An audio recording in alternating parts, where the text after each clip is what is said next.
Lakini jambo la muhimu ni kwamba tunaangalia sasa mafanikio yaliyofikiwa tangu TLS iweze kuundwa mwaka 1954 na kwamba kumekuwa kuna mabadiliko mengi sana kisheria, kumekuwa kuna ushiriki mkubwa sana wa wanawake, kumekuwa kuna teuzi nyingi za kiuongozi kwa wanawake, lakini pia kumekuwa kuna nafasi nyingi maalum kwa wanawake kushiriki katika uongozi.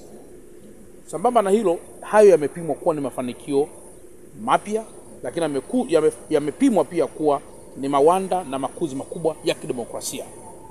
Na jambo jingine la msingi sana ni kwamba TLS na pamoja na Taula, pamoja na TAMWA, wote hao tulikuwa nao hapa.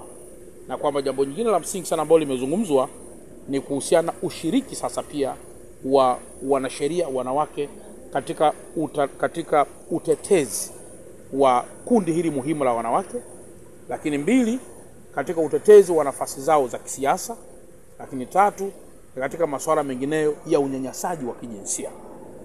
Jambo la muhimu ambalo tumeliangalia ni kwamba wanawake ni kundi muhimu na ni kundi maalum na ambalo lazima liondokane na baadhi ya vitu. 1, ikiwa kunyanyaswa kijinsia, lakini 2, ikiwa ni kunyanyaswa katika masuala mbalimbali katika position nyingi za kisiasa.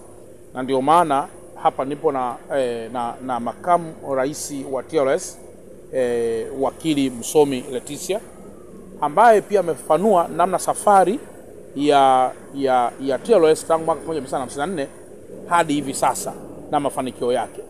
Lakini pia tumekuwa na mambo machache pia kuzungumza kwamba mwanamke hapaswi kuwa moga katika kuelekea kwenye mapinduzi ya aina yoyote. Tumeona hapa kuna wanawake 2 tu ambao ndio wamewahi kuwa marais wa TLS tangu mwaka 1954. Nadhani ni Fatuma Karume na wakili Demelo. Sasa ukiangalia ni safari ya muda mrefu.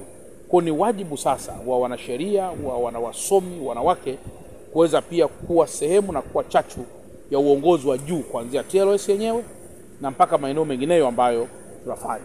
Lakini tume appreciate mchango wa Taula kwamba Dr. Asha Rose Migiro ametokana na Taula, lakini zaidi pia Dr. Tulia Ackson ametokana na Taula. Leo tunamuona Dr. Tulia akiwa ni rais wa mabunge duniani, na tunamuona pia Asha Rose Migiro akiwa ni naibu mtendaji wa UN. Nadhani mnakumbuka ameshakuwa mtendaji naibu, lakini sasa hivi tunamuona akiwa ni katibu mkuu wa Chama cha Mapinduzi, na hapo nyuma tunamuona akiwa ni mwanadiplomasia aliyeteuliwa